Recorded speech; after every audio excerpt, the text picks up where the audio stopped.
Hoje nós vamos aprender a maneira correta de dimensionar cabos para um circuito. Quer aprender? Vem comigo! Fala pessoal, caso você não me conheça, eu sou Jurandir e você está no canal Choque de Conhecimento e hoje nós vamos mostrar a real maneira de dimensionar cabos para um circuito, levando em consideração todos os passos necessários. Hoje nós vamos aprender a maneira correta. Para isso nós vamos ter que seguir 5 passos simples. Primeiro, qual a corrente do circuito? Segundo, como os cabos estão instalados? Terceiro, levar em consideração fator de temperatura. Quarto, quantidade de cabos no circuito. 5, quantidade de circuito no eletroduto ou fator de agrupamento se preferir. Vamos começar, né? Primeiro, qual a corrente do circuito? Para o nosso exemplo, vamos dizer que é um circuito monofásico, neutro, fase e terra, 127 volts. Vamos dizer que esse nosso circuito ele vai ter 20 amperes. Então, qual a corrente? 20 amperes. Depois nós temos que responder a seguinte questão: como os cabos estão instalados? Para isso a gente vai ter que recorrer à norma NBR 5410, lá na tabela de número 33. Se a gente olhar essa tabela, como vocês estão vendo, nós vamos ter método de instalação, número, esquema ilustrativo, descrição, método de referência. Para simplificar, vamos aqui no número 7. Vamos ver aqui na descrição o que está escrito: condutores isolados ou cabo unipolares em eletrodutos de seção circular embutido em alvenaria. Método de referência, B1. E o que isso significa? Significa que o conduíte vai estar passando por dentro da parede, que é o mais comum dentro das casas, né? Conduíte passando por dentro da parede. Então a gente tem que gravar B1 como método de referência. Como está dizendo, ele vai ser uma referência para uma próxima tabela que nós vamos estar olhando. Então vamos deixar aqui separado, método de referência B1. Agora nós temos que ver fator de temperatura. E para isso nós vamos precisar conferir a tabela de número 40. Aqui nós podemos ver temperaturas em graus Celsius, ambiente. Temos também isolação em PVC, que é o que a gente vai usar, que é o mais comum, o fio mais comum encontrado, mais utilizado nas residências. Mas também poderíamos ter EPR ou CIS-LPE. Mas, como eu disse, vamos usar como referência o mais comum nas residências, fio PVC, cabo PVC. Olhando aqui do lado, nós vamos ver que a temperatura sobe de 5 em 5. Temos 10, 15, 20, 25, 35, 40, 45. E se a gente reparar, pula do 25 para o 35. Por quê? Porque o padrão é 30. Por isso que aqui no fator de correção por temperatura não tem o número 30. Porque essa é a temperatura ambiente, da onde esse fio está sendo instalado, da onde a gente está colocando esse circuito. For 30 graus, não vamos utilizar fator de correção. Mas, para a gente usar um fator de correção, vamos dizer aqui no nosso exemplo que a gente vai estar instalando, né, esse circuito no lugar onde a temperatura ambiente é 35 graus. Então, se a gente ver do lado do 35 graus, vamos ter o fator de correção para o fio PVC, para o cabo PVC, 0,94. Então, vamos separar esse valor também. 0,94 vai ser a nossa referência aqui para a correção do fator de temperatura. Fator de temperatura 0,94, vamos deixar separado também.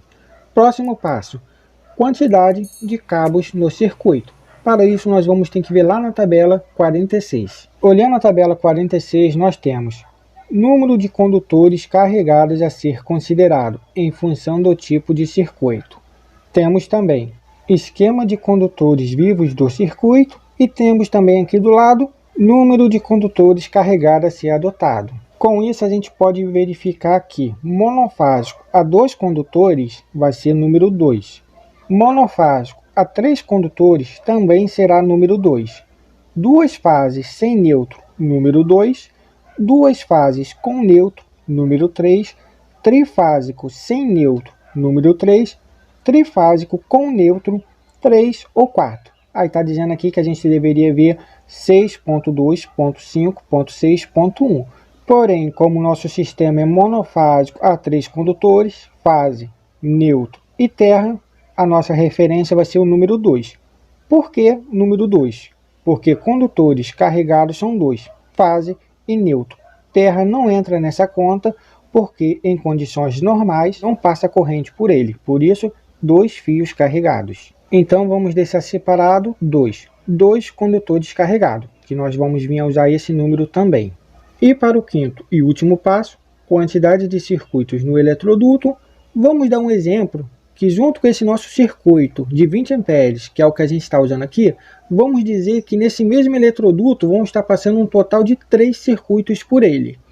Sabendo que são 3 circuitos que vão estar passando no eletroduto, vamos lá na tabelinha agora 42. Olhando a tabela 42, nós podemos ver aqui número de circuitos ou de cabos multipolares. Também temos aqui referência, forma de agrupamento dos condutores, e embaixo nós vamos ter em feixe, ao ar livre ou sobre superfície, embutidos em conduto feixado.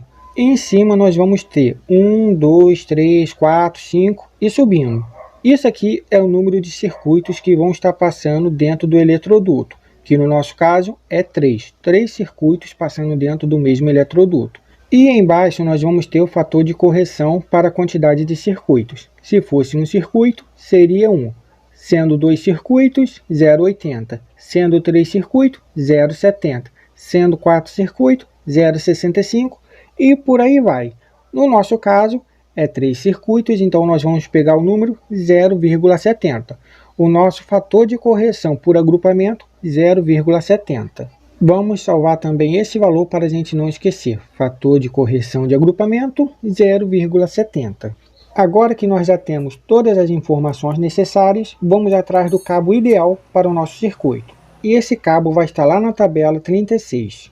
Olhando a tabela 36, nós vamos ter aqui na primeira parte, seção nominal milímetros quadrados, que seria essa fileira aqui, que vai indicar os milímetros quadrados do fio. Também podemos ver método de referência indicado na tabela 33, o que a gente já foi e já separou. Então a gente vai pegar todas as informações que a gente já separou, passar o cabo ideal para o nosso circuito. Primeira informação, qual é o nosso método de referência? B1 que a gente separou. Então nós vamos olhar na coluna B1 e temos duas opções na coluna B1, que está escrito número de condutores carregado. Temos 2 condutores carregados ou 3 condutores carregados. No nosso caso também já verificamos e vimos que o número é 2 condutores carregados. Então nós vamos olhar nessa fileira descendo até chegar na quantidade de amperes que nós precisamos, que no nosso caso são 20 amperes para o nosso circuito. A gente olhando, vamos ver que não temos o número 20 amperes. Então nós vamos pegar o próximo valor acima, lembrando sempre acima, que vamos ter 24 amperes, que vamos seguir para o lado e vamos ver que é o fio de 2,5 milímetros. Isso significa que o fio de 2,5 milímetros quadrados, colocado no modo de referência B1, com 2 condutores carregados, ele aguenta normalmente 24 amperes. Mas isso é normalmente, porque nós devemos levar em consideração fator de agrupamento e fator de temperatura que a gente já separou. E como é que a gente faz agora? A gente simplesmente pega os amperes que ele aguenta, 24, multiplica pelos dois fatores, 0,70 e 0,94. Fazendo essa continha, nós vamos ter a resposta de 15,792. Ou seja, esse fio de 2,5 milímetros quadrados, levando em consideração tudo que a gente viu até agora, não vai aguentar 24 amperes, mas simplesmente 15,792 amperes.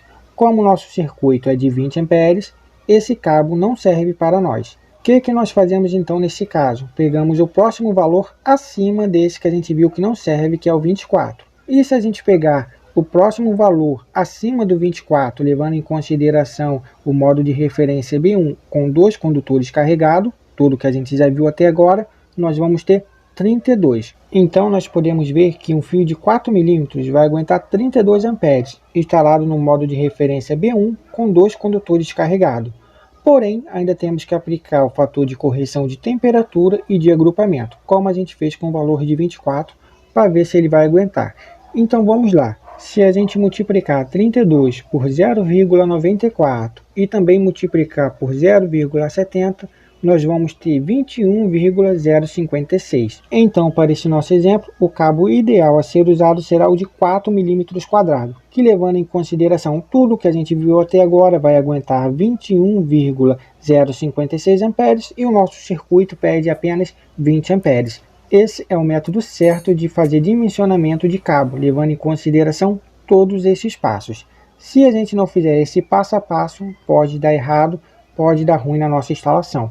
Lembrando, não levei em consideração aqui o fator de queda de tensão. Não, porque seria um cálculo fora parte só para o fator de queda de tensão, no qual eu já fiz um vídeo explicando e vou deixar o link aqui na descrição deste vídeo. Porém, se o circuito for um circuito pequeno, com poucos metros, o fator de queda de tensão não irá interferir. Em todo caso, sim, eu recomendo que vocês também vejam um vídeo falando sobre queda de tensão e, se for necessário, sim, aplique o fator de queda de tensão. É isso aí, esse foi o vídeo de hoje, espero que vocês tenham gostado de aprender o passo a passo de fazer corretamente o dimensionamento de cabos para um circuito. Já sabe, se gostou, deixa aquele like para fortalecer e compartilhe esse vídeo com aquele seu amigo que também está aprendendo elétrica. Tamo juntos e até a próxima.